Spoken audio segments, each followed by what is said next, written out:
Have you ever had someone constantly pop into your mind, no matter how much you try to stop thinking about them? It's like they've taken up permanent space in your head. But here's the real question. Are they thinking about you too, or is your mind just playing tricks on you? Psychologists have studied this for years, and the answer is more surprising than you think. From the way our brains form emotional bonds to the hidden effects of unfinished connections, today we're breaking down why you can't stop thinking about them and whether they might be thinking about you too. And trust me, by the end of this video, you'll see your thoughts and that person in a whole new way. 1.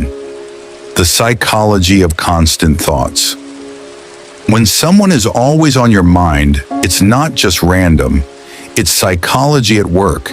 Your brain isn't simply remembering them, it's holding on to something deeper. One reason for this is the Zeigarnik effect, a psychological phenomenon where our minds fixate on unfinished emotional experiences. If something between you and this person feels unresolved, your brain keeps bringing them back, trying to find closure that may never come. Then there's emotional triggers. Certain feelings, love, nostalgia, regret, make memories stronger. A song, a scent, even a random place can pull them back into your mind instantly, as if they never left. And let's not forget dopamine, the brain's reward chemical. When someone once made you feel happy, excited, or even emotionally intense, your brain links them to that rush. The more you think about them, the stronger this connection grows, like a habit you didn't mean to form. But here's the real question. Is this an emotional bond, or just a mental loop your brain refuses to break? 2. Is this love or just an obsession? So, is this real love or just an obsession?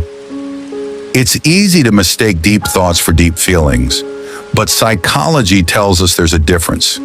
Real love is built on emotional connection, mutual understanding, shared experiences, and a sense of security. If you're thinking about them because of meaningful conversations, genuine affection, or a strong emotional bond, it could be love. But obsession, that's different. Obsession feels urgent, overwhelming, like you can't control it.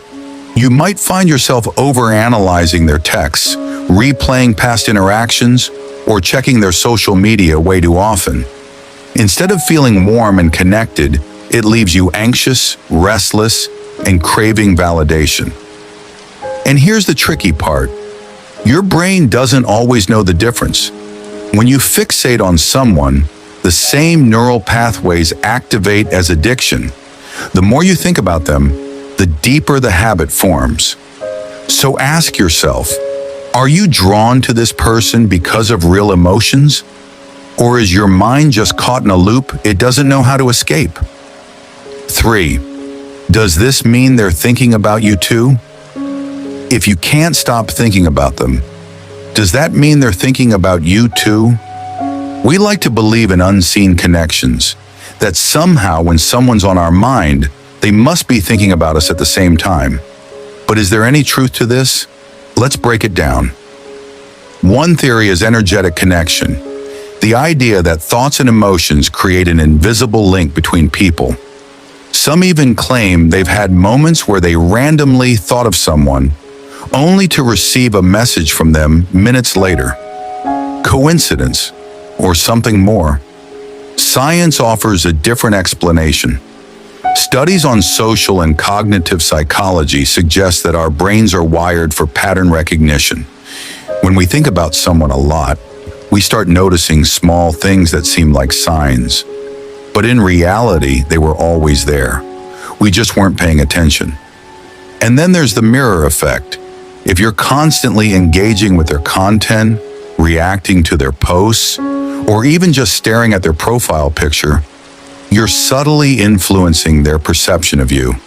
You might not realize it, but your presence in their world could be making them think about you too. So do they feel the same? Maybe, maybe not. But one thing's for sure, the more power you give to your thoughts, the more they shape your reality. 4. How to break free if you want to. What if you don't want to keep thinking about them?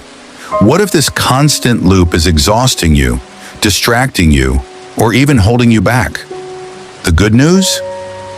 You can break free, but it starts with understanding why your mind keeps clinging to them. First, detach from the thought loops. Every time they pop into your mind, don't fight the thought. Just observe it. Say to yourself, "Oh, there they are again," and then shift your focus. The more you resist, the stronger it becomes. Instead, let the thought pass like a cloud in the sky. Second, replace obsession with new passions. Your brain thrives on stimulation. If you don't give it something else to focus on, it will default back to them. Pick up a new hobby, dive into a project, or spend time with people who energize you. And here's a test. Pull away mentally and see what happens. Sometimes we're the ones keeping the connection alive. If you stop reaching out, stop reacting, stop feeding the thoughts, does this person even notice? Do they come looking for you? The truth is, your mind is powerful. If you've given someone too much space in it, you can take that space back. And when you do, you might just realize it was never about them. It was always about you. Final twist, the shocking truth about mutual thoughts. Here's the shocking truth. Just because you can't stop thinking about someone doesn't mean they're thinking about you too. Your mind tricks you into believing there's a connection, but in reality, most of the time, it's one-sided. Your brain holds on to emotional attachments far longer than you realize, replaying moments, searching for meaning, and keeping unfinished feelings alive. But here's the twist. Sometimes the person you're obsessing over, they were never that important to begin with. It's not them you're attached to, it's the way they made you feel. Maybe they ignited excitement, filled a void, or reminded you of something deeper within yourself. The person is just a symbol. Your mind is really chasing an emotion. And yet there's another possibility. Sometimes when two people share a deep connection, one that's real, not imagined, they do think about each other at the same time. No explanation, no logic, just an unspoken pull. So which one is it? A psychological illusion or a true unseen connection? The answer isn't in their mind, it's in yours.